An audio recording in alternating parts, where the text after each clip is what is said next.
இந்த உலகமே மனிதர்களுக்கு ருசிச்சு சாப்பிடுறதுக்காக கிடைச்ச ஒரு இடம்னு சொன்னா அதுல எந்த ஒரு தப்புமே இல்லைன்னு சொல்லலாம். குறிப்பா கடைவீதிகளையும் தெருவோரங்களையும் விற்கப்படுற ஸ்ட்ரீட் ஃபுட்ஸ்க்கு உலகத்துல இருக்கிற எல்லா நாட்டு மக்களோட நாக்குகளுமே அடிமையாகி இருக்குன்னு தான் சொல்லணும். அது நம்ம உடம்புக்கு நல்லதா இல்லையாங்கிறதையெல்லாம் தாண்டி ரொம்ப சீப்பாவும் சுவையானதாகவும் கிடைக்கிறதுனாலையும் நிறைய மக்களோட நாக்கு இந்த ஸ்ட்ரீட் ஃபுட்ஸ்க்கு அடிமையாகிடுது. குறிப்பா அதுல உங்களுக்கு பெரும்பாலும் முன்ன பின்ன அறிமுகம் இல்லாத உணவுகளை பத்தி தான் இன்னைக்கு நம்ம நியூ அல்டிமேட் சேனல்ல பார்க்க போறோம். பர்டிகுலரா இந்த வீடியோவை பார்த்ததுக்கு அப்புறம் இந்த உணவுகளை என்னைக்குமே நீங்க நினைச்சு கூட பார்க்க மாட்டீங்க. அந்த அளவுக்கு ரொம்ப அன்யூஷுவலான சில ஃபுட்ஸ் பத்தி தான் இன்னைக்கு நம்ம நியூ அல்டிமேட் சேனல்ல பார்க்க போறோம். வழக்கம் போல இன்னைக்கான வீடியோவும் இன்ட்ரெஸ்டிங்கான ஒன்னாவே தான் இருக்கும். சோ வீடியோவை கடைசி வரைக்கும் பார்த்து முடிச்சதும் கண்டிப்பா ஒரு லைக் கொடுங்க. அதோட இந்த சேனலை இப்பதான் நீங்க முதல் தடவை பார்க்கறதா இருந்தா கீழே இருக்கிற அந்த சப்ஸ்கிரைப் பட்டனை கிளிக் பண்ணி பெல் நோட்டிபிகேஷனையும் எனேபிள் பண்ணி வச்சுக்கோங்க. அப்பதான் நம்ம சேனல் அப்டேட் ஆகிற ஒவ்வொரு விஷயமும் உங்களுக்கு உடனடியா தெரிய வரும். வாங்க இப்ப டாபிக் உள்ள போகலாம். மெக் மேகட்ஸ். இந்த பூமியில வாழற பெரும்பாலான மக்களுக்கு ஃபாஸ்ட் ஃபுட்னா ரொம்பவும் பிடிக்கும். அதுலயும் மெக்டொனால்ட்ஸ்ல கிடைக்கிற பிக் மேக்ஸ், மெக் நகட்ஸ் மாதிரியான ஐட்டங்களை விரும்பி சாப்பிடாத மாடர்ன் உலகத்து மனிதர்களே இருக்க முடியாதுன்னே சொல்லலாம். ஆனா சிக்கனை வச்சு தயாரிக்கிற மெக் நகட்ஸ் மாதிரியே புழுக்களை வச்சு மட்டுமே தயாரிக்கப்படுற மெக் மேகட்ஸ்ங்கிற ஃபுட் ஐட்டம் மெக்டொனால்டுக்கு தெரியாமலே சில சமயம் உருவாகவும் செஞ்சிடுது. 2018 மற்றும் 19 வருஷங்கள ஆஸ்திரேலியா உள்ளிட்ட சில நாடுகளோட மெக்டொனால்ட்ஸ்ல வாங்கின பர்கர்ஸ், நகட்ஸ் மாதிரியான உணவுப் பொருட்கள்ல புழு வச்சிருந்தது தெரிய வந்து போலீஸ் கம்ப்ளைண்ட் வரைக்கும் போயிருந்தது. மெக்டொனால்ட்ஸ்னு மட்டுமல்ல KFC சிக்கன்லயுமே கூட புழு வச்சிருந்த விஷயத்தை எல்லாம் கடந்த காலங்கள்ல நீங்க கேள்விப்பட்டிருக்கலாம்.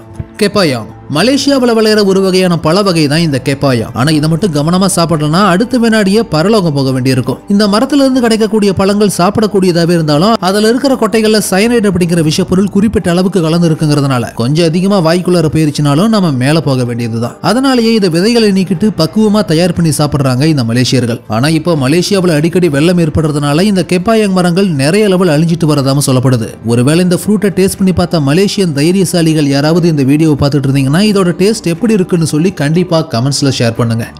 Chinese vendors recycling sewage oil. தெருவோரத்துல கண்ணுக்கு கவர்ச்சியா வாய்க்கு ருசியா இருக்கிற மாதிரி விற்கப்படக்கூடிய உணவுகளுக்கு பின்னாடி என்ன மாதிரியான ஆபத்தான அசிங்கமான விஷயம் ஒளிஞ்சிட்டு இருக்குங்கிறத இந்த வீடியோ கிளிப்பிங்ஸ்ல வரக்கூடிய காட்சிகளை பாத்தீங்கன்னாலே நல்லா புரிஞ்சுக்கலாம். குறிப்பா ரீசைக்ளிங் பண்றங்கிற பேர்ல இந்த சீனாக்காரனுங்க பண்ணக்கூடிய வேலையை பாத்தீங்கன்னா காரி துப்பக்கூடிய அளவுக்கு கன்றாவியா இருக்கும். இதை பத்தி நம்ம ஏற்கனவே ஒரு வீடியோல பார்த்திருந்தோம். இருந்தாலும் இன்னொரு முறை இதை பத்தி தெரிஞ்சுக்கலாம். பொதுவா தேவையில்லாத கழிவுகளை தான் டிரைனேஜ் குள்ளர போடுவாங்க. ஆனா ஏற்கனவே யூஸ் பண்ணிட்டு தேவையில்லைன்னு நினைச்சு சாக்கடையில கொட்டின கச்சா பொருட்களை மறுபடியும் மேல எடுத்து கொண்டு வந்து பக்கெட்ல நிரப்பி ரீசைக்கிள் பண்ணி மறுபடியும் பலபலன்னு பாட்டில் அடிச்சு ஒவ்வொரு லோக்கல் ரெஸ்டாரண்ட்டுக்கும் சாதாரண தெருக்கடைகளுக்கும் சப்ளை பண்ணி அதை வச்சு உணவுப் பொருட்களை பொரிச்சும் வேக வச்சும் கொடுக்கறாங்க சீனாவுல. இறந்து போன விலங்குகளோட வேஸ்டான கொழுப்புகள், உடல் பாகங்கள்னு கலவையா சாக்கடைக்குள்ள கொட்டப்படுற இடத்துல இருந்து அதை மறுபடியும் எடுத்துதான் இந்த மாதிரி மலிவான எண்ணெய்களை தயார் பண்ணி காசு பாக்குது இந்த சைனா கும்பல். சைனாவுல மட்டும்தான் இது நடக்குதுன்னு கிடையாது. நீங்க டேஸ்டா இருக்குன்னு தெருவுல பொரிச்சு விற்கிற எதை வாங்கி சாப்பிட்டீங்கனாலும் அதோட தரமும் மேக்சிமம் இந்த அளவுக்கு தான் இருக்கும். சோ தெரிஞ்சே உங்க ஆரோக்கியத்தை வீணா காசு கொடுத்து கெடுத்துக்காதீங்க.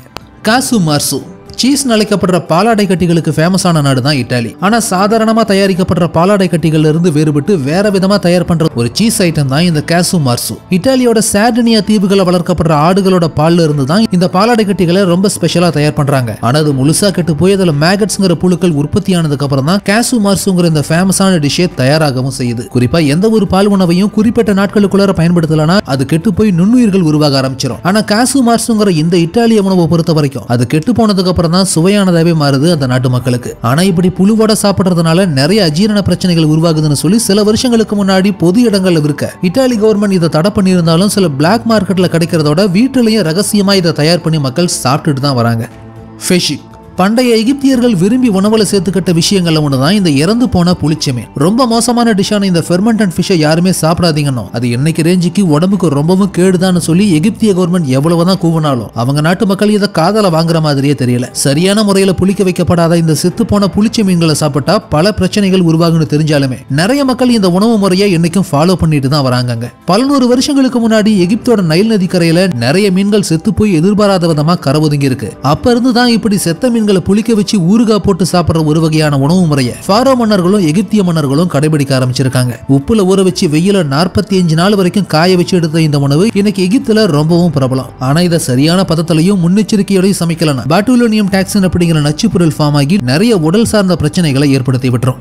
Insects in your food. இப்படி ஸ்ட்ரைட்டா பூச்சிகளை பிடிச்சு சாப்பிடலனாலும் நாம சாதாரண சைவம்னு நினைச்சிட்டு இருக்கக்கூடிய சில உணவுப் பொருட்களையும் இந்த பூச்சிகளோட பங்களிப்பு இருந்துட்டு தான் இருக்கு. உதாரணத்துக்கு ஸ்ட்ராபெரி யோகர்ட் மாதிரியான சாக்லேட் ஐட்டம்ஸோட பின்பக்கத்துல காலரன் E120 போட்டிருக்கும். அதுக்கு அர்த்தம் கோச்சனிலஸ் அப்படிங்கிற ஒரு வகை பூச்சிகளோட இன்கிரிடியன்ஸ் இதுல கலந்துருக்குங்கிறது தான். லத்தீன் அமெரிக்கா நாடுகளில் வளர்ற முட்செடிகளையும் கள்ளிச்செடிகளையும் வெள்ளை நிற பூஞ்சை மாதிரி இந்த பூச்சிகள் ஒட்டி வளரும். இந்த வகை பூச்சிகள் தங்களை எதிரிகள் கிட்ட இருந்து பாதுகாக்க கார்பனிக் ஆசிட் அப்படிங்கிற ஒரு வகையான அமிலத்தை தன்னோட உடம்புல சுரக்க வைக்கும். அது மட்டும் இல்லாம இந்த கார்பனிக் ஆசிட் அடர்ந்த சிவப்பு நிறத்துல இருக்கிறதுனால இந்த கள்ளிச்செடிகள் இருந்து அதை சேகரிச்சு கொண்டு வந்து வெயில்ல காய வச்சு எடுத்து அதுல இருந்து இந்த சிவப்பு அமிலத்தை தனியா பிரிச்சு எடுத்து அதை ஃபுட் கலரிங்காக பயன்படுத்தவும் செய்யறாங்க. இன்னைக்கு நாம சிகப்பு கலர்ல சாப்பிடுற பல வகையான உணவுப் பொருட்கள், சாக்லேட், கூல் ட்ரிங்க்ஸ்னு சொல்லி நிறைய விஷயங்களுக்கு இந்த சிகப்பு நிறத்தை கொடுக்கறதே கோச்சோனிலஸ் அப்படிங்கிற இந்த பூஞ்சைகள் தான்.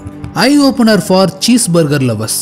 கண்டென்ட்டுக்குள்ள போறதுக்கு முன்னாடி ஒரு சின்ன வார்னிங். நீங்க சீஸ் பர்கரோட தீவிர வெறியரா இருந்தா பெட்டர் இந்த டாபிக்கை ஸ்கிப் பண்ணிக்கலாம். ஏன்னா இந்த டாபிக்கை கேட்டதுக்கு அப்புறம் உங்கள சில பேர் இன்னொரு தடவை மெக்டொனால்ட்ஸ் பக்கமே போகாம இருக்கிறதுக்கு தான் வாய்ப்பு அதிகம். பிங்க் கலர்ல க்ளூ மாதிரியும் ஸ்லைம் மாதிரியும் தெரியக்கூடியது முதல் தடவையா பார்க்கும்போது ஏதோ ஜெல்லுன்னு சொல்லியோ மாவு மாதிரியான ஸ்வீட் தயாரிக்கிறதுக்கான பொருள்னு சொல்லி தான் நினைக்க தோணும். ஆனா உண்மையில கொலன்னு அரைக்கப்பட்ட இது எல்லாமே பீஃப் கறி. சென்ட்ரிஃபியூஜ் முறையில ப்ராசஸ் பண்ணி பலகட்ட ப்ராசஸிங் அப்புறமா பிரிச்சு ஹீட் பண்ணப்பட்டு அமோனியா மற்றும் சிட்ரிக் ஆசிட் எல்லாம் மிக்ஸ் பண்ணி ஒரு மாதிரி சுத்திகரிப்பு செஞ்சு பாக்டீரியாஸ் எல்லாம் ரிமூவ் பண்ணதுக்கு அப்புறம் தான் இந்த பீஃபாலான ஃபைனல் ப்ராடக்ட்டை சீஸ் பர்கர் மாதிரியான உணவுப் பொருட்களோட மிக்ஸ் பண்றதுக்கான செக்ஷனுக்கே வரும். இன்னைக்கு நீங்க சாப்பிடுற பெரும்பாலான சாண்ட்விச் பர்கர்ல இருக்கக்கூடிய பீஃப் கறியோட ப்ராசஸிங் இப்படிதான் மாவு மாதிரி கூழா அரைக்கப்பட்டு ஒரு ஃபைனல் ப்ராடக்ட்டா நம்ம கைக்கு கிடைக்குது.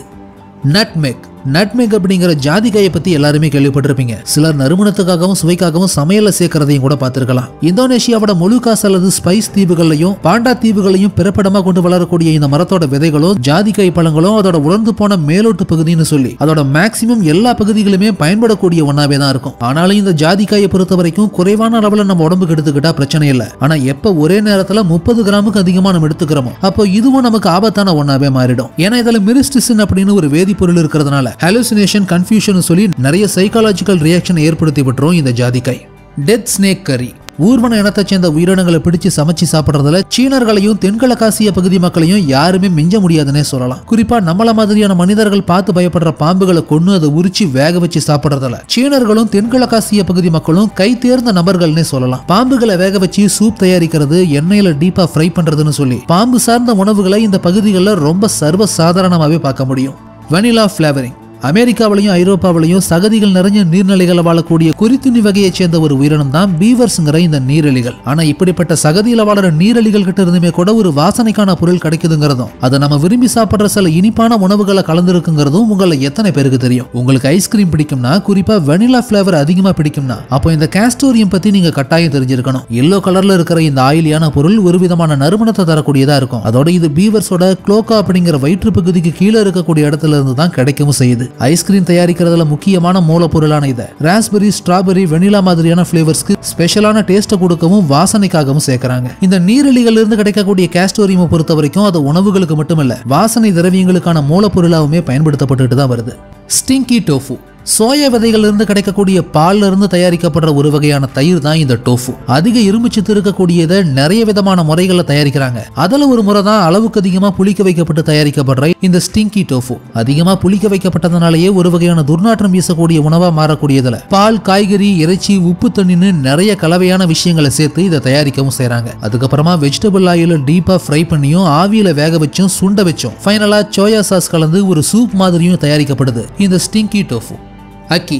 இந்த வகையான மரங்கள் ஜமைக்காவில் வளருது. இந்த மரங்கள்ல இருந்து கிடைக்கிற அக்கி பழங்களை ஜமைக்கன்ஸ் ரொம்ப விரும்பி சாப்பிடவும் செய்யறாங்க. ஜமைக்கன் மக்களால விரும்பி சாப்பிடப்படுற ரொம்ப ட்ரெடிஷனலான உணவா இந்த அக்கி பழங்கள் இருந்தாலும் சரியா பழுக்காத அல்லது இந்த பழங்களுக்கு நடுவில் இருக்கக்கூடிய கருப்பு நிற விதைகளை சாப்பிட்டா அதுல இருக்கிற நச்சுத்தன்மை உயிருக்கே ஆபத்தையும் ஏற்படுத்தி விட்டுரும். ஒவ்வொரு வருஷமும் தவறுதலா இந்த பழத்தோட விஷம் நிறைஞ்ச பகுதிகளை சாப்பிடுறதுனால மட்டுமே ஆயிரக்கணக்கான மக்கள் ஜமைக்காவில் பாதிக்கப்படுறாங்க.